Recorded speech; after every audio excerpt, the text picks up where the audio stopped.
मित्रानंदन की एक कविता है, उसकी दो लाइनें सुना के मैं अपनी बात शुरू। न जाने नक्षत्रों से कौन निमंत्रण मुझे भेजता मौन।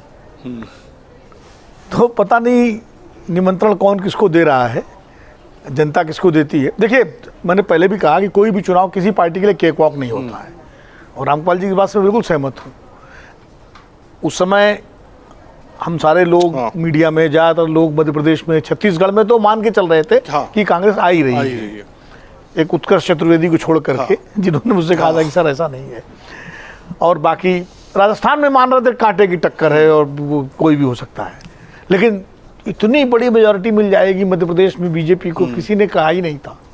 कुछ लोग कह रहे थे टक्कर है, 2-4-6 सीटें जा सकती हैं, सारी बात, लेकिन हुआ तो इसलिए किसी चुनाव में केक वॉक नहीं मांगा। इसी तरह लोकसभा चुनाव में 325 तो बीजेपी को सब दे रहे थे, और एनडीए को 400 तक पहुंचा ही दिया था सबने। और जो प्रदीप जी रामपाल जी ने जो कहा, तो लोकसभा चुनाव में कुछ लोग ऐसे थे, हम लोग बैठे थे, राकेश जी थे एक चैनल पर, कि वो 12 बजे तक कर रहे थे अभी रुक जाइए, अभी रुक जाइए, अभी उत्तर प्रदेश 70+ होने वाले हैं बाकायदा। और बड़े तो इसलिए जो है, मुझे भी देखिए, मैं ठीक है, परसेप्शन बन गया, मान लीजिए लोकसभा चुनाव नतीजों से लग गया कि हाँ भाई कांग्रेस की अच्छी है, लेकिन बीजेपी भी वो पार्टी है जो आखिरी बॉल तक बैटिंग करती है। मैं बार बार कहता हूँ, नतीजा कुछ भी हो, तो बीजेपी पूरी ताकत लगाए हुए है, कांग्रेस भी पूरी ताकत लगाए हुए है।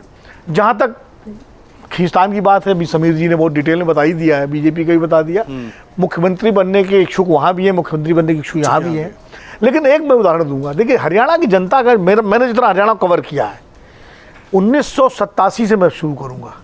1987 में जब चौधरी देवीलाल, जैसे गैर जाट वर्सेस जाट, गैर जाट कहा जाता है, तो देवीलाल के साथ जाटों का पूरा वो था समर्थन। लेकिन 90 में से 85 सीटें आई थी देवीलाल जी के गठबंधन की, और कांग्रेस की 5 सीटें थी, एक तरफा बिल्कुल। क्यों? तो उसमें जाट और गैर जाट सब एक साथ वोट किए थे उनके लिए। ऐसा नहीं है कि खाली जो है जाटों ने देवीलाल जी को 85 सीट दिला दी थी।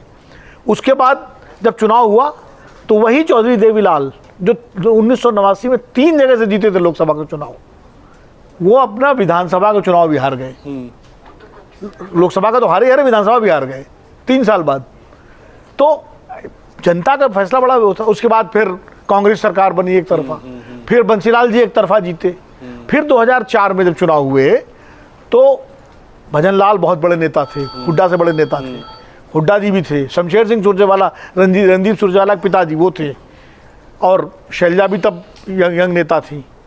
तब भी लड़ाई, और जब कांग्रेस की 65-67 सीटें आई एक तरफा, तो भजन लाल सबसे बड़े दावेदार थे। लेकिन मुख्यमंत्री कौन बना? भूपेंद्र सिंह हुड्डा बने, और भजन लाल जी नाराज हो गए, अलग बैठ गए, पार्टी छोड़ दी, और उसके बाद उनकी राजनीति खत्म हो गई।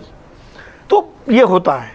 आज की तारीख में हुड्डा जी निश्चित रूप से सबसे ज़्यादा टिकट उनके लोगों को मिले हैं, सर्वमान्य नेता हैं वो, और इसमें कोई दो राय नहीं है।